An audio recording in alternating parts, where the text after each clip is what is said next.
اب اسے میں اپنی بدقسمتی ہی کہہ سکتا تھا کہ وہ کمرہ دراصل کچن تھا، جس کے پچھلے دروازے سے میں اندر داخل ہوا تھا۔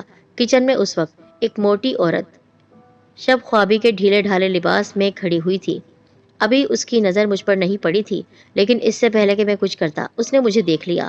مجھے دیکھتے ہی اس کے حلق سے ایسی چیخ برآمد ہوئی جیسے اس کے سامنے کوئی آدمی نہیں، کوئی انسان نہیں، بلکہ 3 سر اور 4 ہاتھ والی کوئی بلا نمودار ہو گئی ہو۔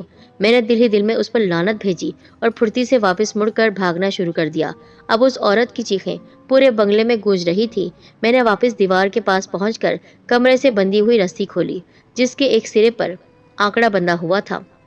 رسی کو وہ 2-3 بار جھلانے کے بعد میں نے مخصوص مہارت سے اسے دیوار کی طرف اچھالا تو پہلی ہی بار میں وہ سرا دیوار میں جا کر پھنس گیا۔ میں رسی کے سر سے دیوار پر پاؤں جماتا ہوا دیوار پر چڑھنے لگا۔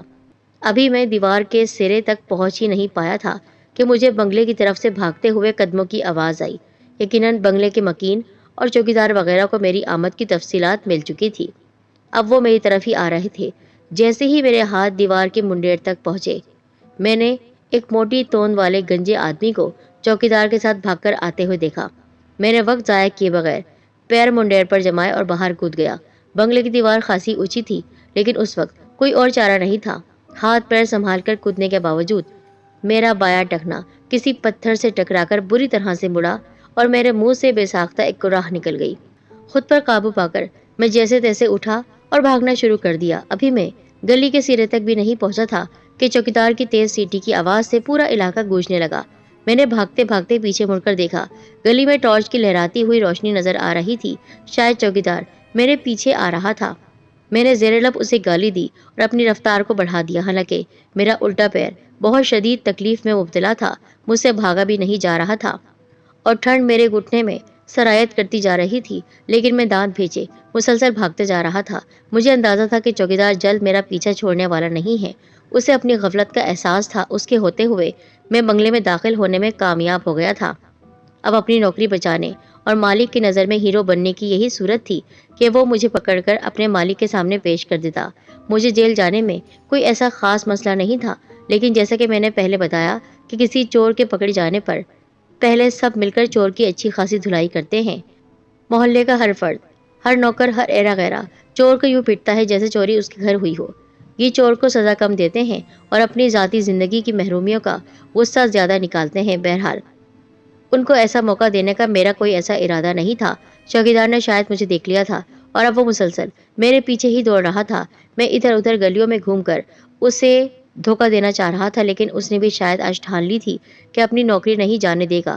سالوں میں ایک آدھ بار تو اسے ہاتھ پیر ہلانے کا موقع ملتا ہوگا۔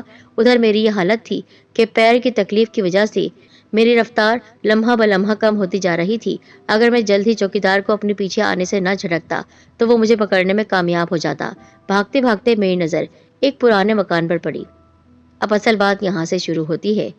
اب جو نظر پڑی اس خالی مکان پر جو پوری طرح سے تاریک پڑا ہوا تھا، اندھیرے میں ڈوبا ہوا تھا۔ آس پاس کے مکانوں میں برآمدے کے بلب جلتے ہوئے نظر آ رہے تھے۔ اس کا مطلب تھا کہ مکان خالی پڑا تھا۔ کچھ دیر چھپنے کے لیے یہ ایک اچھی جگہ ہو سکتی تھی۔ گو کہ یہ صرف میرا اندازہ تھا کہ مکان بالکل خالی ہے، لیکن اس وقت رسک لیے بغیر کوئی چارہ نہیں تھا۔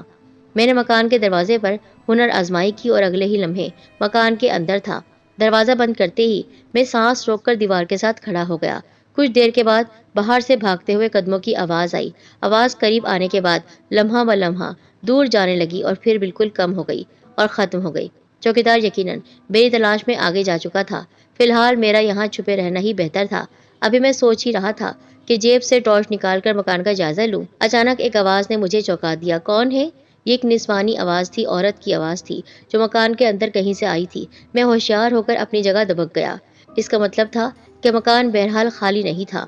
واپس باہر جانے کا مطلب اپنی شامت کو آواز دینا تھا، اور اگر اس مکان کے لوگ شور مچا دیتے تو میں بری طرح سے پھنس جاتا۔ برا حشر تو پھر بھی ہونا ہی تھا۔ ابھی میں کسی سوچ کو اپنے ذہن میں لا ہی رہا تھا کہ مجھے ایک قدم کے فاصلے پر ایک عورت کھڑی نظر آئی۔ اس کے ہاتھ میں جلتی ہوئی موم بتی تھی۔ وہ اس قدر اچانک سامنے آئی تھی کہ مجھے ہلنے کا بھی موقع نہیں ملا۔ اب عملاً میں پھنس چکا تھا۔ کون ہو تم؟ اس نے جیسے الجھن کے عالم میں پوچھا۔ میرا ذہن تیزی سے کام کر رہا تھا۔ اس عورت کے چہرے کے تاثرات کا جائزہ لینے کے بعد میں اس نتیجے پر پہنچا کہ اسے یہاں کسی چور کی آمد کی توقع نہیں تھی۔ اس کے چہرے پر خوف یا پریشانی نہیں تھی، صرف حیرت تھی۔ وہ دراصل میرے دشمن میرے پیچھے لگے ہوئے ہیں، تو میں جان بچانے کے لیے یہاں آ پہنچا ہوں۔ اگر آپ مجھے کچھ دیر کے لیے چھپا رہنے دیں تو بڑی مہربانی ہوگی، میں نے جلد ایک کہانی گھڑ کر سناتے ہوئے کہا۔ ساتھ ہی میں نے چہرے پر معصومیت اور شرافت کے تاثرات قائم کر لیے۔ پریشانی کی ایکٹنگ کرنے کی مجھے کوئی ضرورت نہیں تھی، کیونکہ اس وقت میں واقعی پریشان نظر آ رہا تھا۔ عورت کچھ دیر تک کھڑی سپاٹ نظروں سے مجھے دیکھتی رہی، یعنی نظروں میں کوئی بھی فیلنگ نہیں تھی۔ پھر اس کے ہونٹوں پر ایک پھیکی اور بے جان سی مسکراہٹ نمودار ہوئی۔ آ جاؤ، اندر آ جاؤ، یہ کہہ کر وہ مڑی اور واپس اندر جانے لگی۔ میں لنگڑاتا ہوا آہستہ آہستہ اس کے پیچھے چلنے لگا، ایک چھوٹی سی گلی سے گزر کر جس کے اختتام پر ایک ہال نما کمرہ موجود تھا اور جس کے چاروں طرف کمرے موجود تھے۔ بیچ کی دیوار کے ایک طرف سیڑھیاں بھی موجود تھیں جو یقیناً اوپری منزل کو جاتی تھیں۔ باہر سے یہ مکان جتنا پرانا اور کھنڈر نما لگ رہا تھا، اندر سے بالکل اس کے خلاف تھا، یعنی کمرے کے درمیان ایک بڑی سی میز اور اس کے گرد کرسیاں موجود تھیں۔ عورت نے موم بتی لے جا کر میز پر رکھ دی۔ میں بھی ایک کرسی پر جا کر ٹک گیا۔ یہاں روشنی کیوں نہیں ہے؟ آس پاس کے گھروں میں تو بجلی آ رہی ہے، میں نے ادھر ادھر دیکھتے ہوئے کہا۔ ہاں، پتہ نہیں کیا ہو گیا، پہلے بھی روشنی تھی، پھر پتہ نہیں کیوں اندھیرا ہو گیا، عورت نے عجیب گول مول لہجے میں کہا۔ اچانک کسی نے زور سے باہر کا دروازہ دھڑدھڑایا۔ میں چونک کر اٹھ کھڑا ہوا۔ میں دیکھتی ہوں، دروازے کی طرف وہ بڑھ گئی۔ باہر سے چوکیدار کے غصے والی آواز آئی۔ ہم کو معلوم ہے تم ادھر ہی چھپا ہے، چور کا بچہ، تمہارا کیچڑ والا پیر کا نشان ادھر باہر نظر آ رہا ہے۔ میں نے بے ساختہ اپنے پیروں کی جانب دیکھا۔ میرے پیر واقعی مٹی اور کیچڑ میں اٹے ہوئے تھے۔ اپنا جانے یہ کیچڑ کہاں سے پیروں میں لگی تھی، کیونکہ بارش تو نہیں ہو رہی تھی۔ اب یہ سوچنے کا وقت نہیں تھا۔ اگر چوکیدار اس عورت کو بتا دیتا کہ میں ایک چور ہوں تو یہ مکان جو میرے لیے جائے پناہ تھا ایک چوہے دان بن جاتا، یعنی میں بل میں پھنس گیا تھا۔ اب مجھے اس مکان سے نکلنا تھا، لیکن سامنے کے رخ پر چوکیدار موجود تھا۔ چلو کوئی دوسرا راستہ ڈھونڈتے ہیں۔ یہ سوچ کر میں نے موم بتی اٹھانے کے لیے ہاتھ بڑھایا ہی تھا کہ ایک ہوا کا جھونکا آیا، تیز ہوا کا جھونکا، اور موم بتی بجھ گئی۔ یہ بڑی حیرانگی کی بات تھی، کیونکہ کمرے میں ہوا کا کوئی گزر نہیں تھا۔ جتنی دیر میں یہاں بیٹھا رہا معمولی سی ہوا بھی محسوس نہیں ہوئی تھی، نہ ہی موم بتی کا شعلہ لہرایا تھا۔ یہ تو ایسا لگا تھا جیسے کسی نے پھونک مار کر اس کو بجھا دیا ہو، مگر اس وقت میرے پاس ان باتوں پر غور کرنے کا وقت نہیں تھا۔ میں نے جیب سے چھوٹی ٹارچ نکال کر روشن کی اور ان سیڑھیوں کی طرف بڑھ گیا جو پہلی منزل کی طرف جا رہی تھی۔ اگر مجھے کسی کمرے کی کھڑکی کے باہر کوئی سیوریج پائپ وغیرہ مل جاتا تو میں یہاں سے باہر نکل سکتا تھا۔ پہلی منزل پر پہنچ کر مجھے جو پہلا دروازہ نظر آیا میں اس میں داخل ہو گیا۔ کمرے میں داخل ہوتے ہی ایک عجیب ناگوار سی بو میرے نتنوں سے ٹکرائی۔ شاید کمرے میں چوہوں کا آنا جانا تھا۔ میں نے ٹارچ کی محدود روشنی میں کمرے کا جائزہ لیا۔ کمرے میں ایک قد آور الماری اور سنگار میز کے علاوہ ایک جہازی سائز کا بستر بھی موجود تھا جس پر کوئی کمبل اوڑھے سو رہا تھا۔ میں نے فوراً ٹارچ کا رخ زمین کی جانب کر دیا تاکہ جو کوئی بھی بستر پر سو رہا ہے وہ جاگ نہ جائے۔ ٹارچ بجھانے کا خطرہ میں نے اس لیے مول نہیں لیا کہ اس طرح کمرے میں گھپ اندھیرا ہو جاتا۔ میں دبے پاؤں اس کھڑکی کی طرف بڑھا جو کمرے کی پچھلی دیوار کے ساتھ جڑی ہوئی تھی۔ کھڑکی کے قریب پہنچ کر میں نے پھر بستر پر نظر ڈالی۔ یہ کوئی عورت تھی جو 4 بچوں کو اپنے برابر لٹا کر سو رہی تھی۔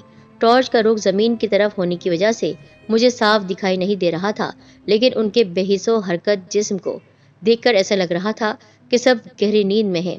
میں نے آہستہ سے کھڑکی کی چڑھکنی گرائی اور پوری احتیاط سے کھڑکی کا پٹ اس طرح کھولا کہ کوئی آواز پیدا نہ ہو، لیکن یہ دیکھ کر میری امیدوں پر اوس پڑ گئی کہ کھڑکی میں سلاخیں لگی ہوئی تھیں۔ میں نے کھڑکی کا پٹ واپس بند کر دیا تو اچانک چڑچڑاہٹ کی آواز پیدا ہوئی۔ یہ آواز سن کر میری تو جان ہی نکل گئی، کیونکہ آواز خاصی اونچی تھی اور کسی نہ کسی آنکھ کا کھلنا لامحال تھا، یعنی کسی کی آنکھ کھل ہی جاتی، لیکن اس قدر تیز آواز کے باوجود وہ سب سوئے پڑے تھے۔ میں نے تعجب سے بستر کی جانب دیکھا۔ نیم تاریکی میں ان کے جسم کے سائے بے حس و حرکت نظر آ رہے تھے۔ میں ایک عجیب بات کو محسوس کر رہا تھا، ایک عورت 4 بچوں میں سے کوئی بھی ہلا نہیں، اتنی تیز آواز پر بھی۔ میں نے ہمت کر کے ٹارچ کا رخ بستر کی جانب کیا۔ دوسرے ہی لمحے میرے حلق سے گھٹی گھٹی سی چیخ نکل گئی۔ میں لڑکھڑا کر پیچھے کی جانب گر پڑا، کیونکہ جنہیں میں سویا سمجھ رہا تھا وہ دراصل مردہ لاشیں تھیں، اور چہرے اور جسم کا گوشت جگہ جگہ سے ادھر چکا تھا اور ان میں جسم کی ہڈیاں نظر آ رہی تھی۔ یہ ایک نہایت ہی بھیانک اور لرزہ خیز منظر تھا۔ وہ لاشیں نہ جانے کب سے یہاں اس حالت میں پڑی تھی کمرے میں بو بھی انہی لاشوں کی وجہ سے پھیلی ہوئی تھی۔ میں کسی نہ کسی طرح اپنے حواس کو جمع کر کے گرتا پڑتا کمرے کے دروازے کی طرف بڑھا۔ باہر نکل کر میں ہانپتا کانپتا سیڑھیوں سے نیچے پہنچا ہی تھا کہ مجھے وہ عورت نظر آئی، وہی عورت جو دروازہ کھلنے پر سامنے کھڑی ہوئی تھی۔ وہ عورت میری قریب آتی جا رہی تھی۔ کون ہو تم؟ کون ہے یہ سب؟ وہاں پر وہ کس کی لاشیں ہیں؟ وہ اس گھر کے مکینوں کی لاشیں ہیں، اور تم؟ میں ایک جن زادی ہوں۔ تو تم یہاں پر کیا کر رہی ہو؟ اور وہ لوگ مردہ؟ ہاں، وہ کئی 100 سال پہلے سے مردہ پڑے ہیں۔ دیکھا نہیں ان کے ڈھانچے؟ دیکھا نہیں کمرے کی حالت؟ کیا تمہیں لگتا ہے یہ مکان نیا مکان ہے؟ کیا تمہیں لگتا ہے یہاں پر کوئی آ سکتا ہے؟ ان کو میں نے مار دیا ہے۔ اس گھر پر میرا قبضہ ہے۔ وہ وہاں پر جس حالت میں پڑے ہوئے ہیں سو رہے تھے، اور سوتے سوتے ان کی جان نکل گئی۔ وہ عورت اور اس کے 4 بچے، ہا ہا ہا، سب کو مار دیا میں نے، اور اب تم مرو گے، تمہاری باری ہے۔ اس کو دیکھ کر بے اختیار میرے جسم پر کپکپی طاری ہو گئی۔ مجھے ایسا لگ رہا تھا کہ اچانک بہت سارے لوگ میرے قریب بڑھ رہے ہیں، اور سچ میں اس کے ساتھ بہت سارے سائے تھے۔ ایسا لگ رہا تھا ڈھانچوں کی صورت میں کچھ لوگ میرے پاس آ رہے ہیں، اور وہ عورت۔ میں نے اسی وقت آیت الکرسی کا ورد کرنا شروع کر دیا۔ ویسے تو میں ایک گناہگار انسان تھا، چوری جیسا برا کام کرتا تھا، لیکن اس وقت مجھے اللہ یاد آ رہا تھا۔ بھاگو بھاگو، یہ مکان آصف زدہ ہے، یہاں پر جنات ہیں، یہاں پر جنات ہیں۔ یہ کہہ کر میں وہاں سے بھاگتا جا رہا تھا، اور ساتھ ساتھ آیت الکرسی بھی پڑھ رہا تھا، جس کی وجہ سے یہ اللہ نے میری جان بچانے کا کوئی ذریعہ ہی بنایا ہوا تھا کہ باہر چوکیدار اب تک موجود تھا۔ مجھے نہیں پتا اس کے ساتھ اس عورت نے کیا کیا، یا وہ باہر گئی یا نہیں، لیکن وہ وہاں پر کھڑا ہوا تھا۔ میری آواز سن کر وہ چیخنے لگا، ارے چور کا بچہ، تو کیا کہہ رہا ہے؟ آصف، جلدی باہر آ، تجھے مجھے پکڑنا ہے۔ میں اندر نہیں آ سکتا ہوں۔ تم اندر کیوں نہیں آ سکتے ہو؟ کیونکہ یہاں پر بہت خطرناک جن رہتی ہے، اس نے یہاں پر موجود لوگوں کو مار دیا ہے۔ اب مجھے نہیں مرنا ہے، تو باہر آ جا، وہ تجھے بھی مار دے گی۔ میں زور زور سے آیت الکرسی کا ورد کرنے لگا اور کود کر باہر آ گیا۔ کیسے آیا یہ میں ہی جانتا ہوں۔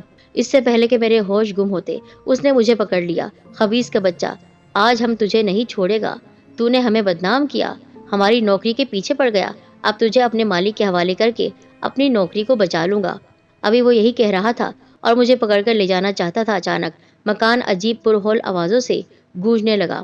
چوکیدار نے گھبرا کر مجھے چھوڑ دیا اور ادھر ادھر دیکھنے لگا۔ ایسا لگ رہا تھا جیسے وہ آوازیں مکان کے در و دیوار سے ابھر رہی ہیں۔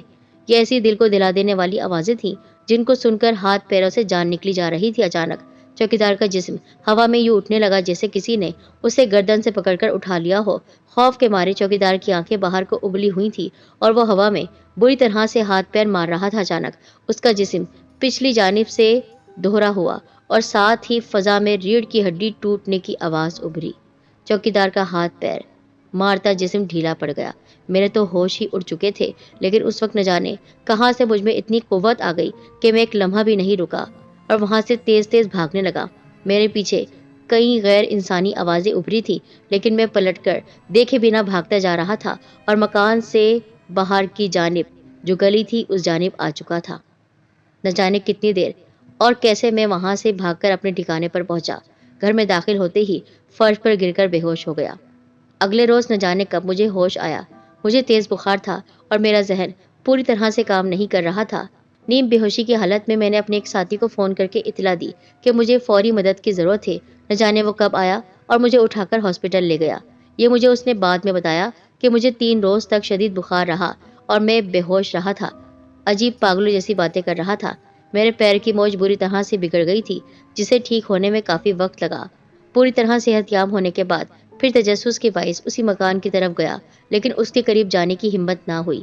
آس پاس کے گھروں اور دکانوں میں سے جو معلومات حاصل ہوئی وہ آپ کے سامنے بتا رہا ہوں کہ کافی عرصے پہلے وہ مکان ایک عمر رسیدہ جوڑے کا تھا جن کی کوئی اولاد نہیں تھی۔ کافی عرصے اولاد کی نعمت سے محروم رہنے کے بعد انہوں نے آخرکار ایک یتیم بچے کو گود لے لیا اور اس کو ناز و نام سے پالنے لگے۔ وہ لڑکا بہت نیک تھا۔ جب بڑا ہوا تو اس کی شادی کر دی اور شادی کے بعد اس کی بیوی کے بطن سے 4 بچے پیدا ہوئے۔ وہ لوگ ہنسی خوشی زندگی گزار رہے تھے، کوئی بھی مشکل نہیں تھی۔ اچانک اس گھر میں آفتیں آنا شروع ہو گئی۔ کبھی ایسا لگتا کہ چیزیں غائب ہو رہی ہیں، کبھی ایسا لگتا کہ کوئی سایہ سا گزر رہا ہے۔ پھر اچانک ایک دن باپ کو دل کا دورہ پڑا۔ ماں یہ صدمہ برداشت نہ کر سکی۔ مشہور تو یہی کیا گیا کہ باپ کو سچ میں دل کا دورہ پڑا تھا، لیکن کس وجہ سے یہ ہوا تھا یہ ہم آپ کو بتاتے ہیں۔ ہوا یہ تھا کہ یہ کام بھی اسی خبیث جنزادی کا تھا۔ وہ کسی کو بھی اس گھر میں نہیں رہنے دینا چاہتی تھی۔ وہ نہیں چاہتی تھی کوئی بھی اس گھر میں خوشی خوشی رہ سکے۔ پہلے تو اس نے باپ کو مارا، اس کے دل کے اندر اس نے ہاتھ گھسا دیا اور پھر اس کا دل اس کے سینے سے نکال لیا۔ بظاہر تو وہ دل اس کے سینے میں تھا، لیکن اس کی موت اسی وجہ سے ہوئی تھی۔ یہ صدمہ ماں برداشت نہ کر سکی، وہ بھی اس دنیا سے چلی گئی۔ وہ بہت خوش ہو رہی تھی کہ ایک تیر سے دو شکار ہو گئے۔ اب باری تھی اس بیٹے کی اور اس کی بیوی اور بیٹیوں کی۔ ان کا بھی وہی حال ہوا، بہت برے طریقے سے انہیں مارا گیا، سب کی گردن اڑا دی گئی تھی۔ اور بستر پر مجھے جو 4 ڈھانچے نظر آئے تھے، ان کا حشر بھی اسی خونی جنزادی نے کیا تھا۔ اس نے ہی انہیں مارا تھا، خباثت دکھائی تھی، بیوی کو بھی مار دیا تھا، اور ڈھانچہ ایک طرف مجھے پڑا ہوا نظر آیا تھا جس کو میں نے نظر انداز کر دیا تھا۔ تو یہ تھی کہانی۔ اس واقعے نے میری زندگی بدل دی۔ کس طرح میں وہاں سے نکلا یہ میں ہی جانتا ہوں۔ لوگوں نے خالی مکان دیکھ کر اس پر قبضہ کرنے کی بہت کوشش کی، لیکن ہر بار کسی نہ کسی پراسرار حالت میں ان کی موت واقع ہو گئی۔ تب سے لوگوں نے مکان کو اس کے حال پر چھوڑ دیا۔ یہ سارے واقعات جانے کے بعد مجھ پر جھرجھری طاری ہو گئی۔ نہ جانے اللہ تعالیٰ نے کیوں مجھ جیسے سیاہکار انسان کی جان بچائی تھی۔ میرا سر ندامت سے جھک گیا۔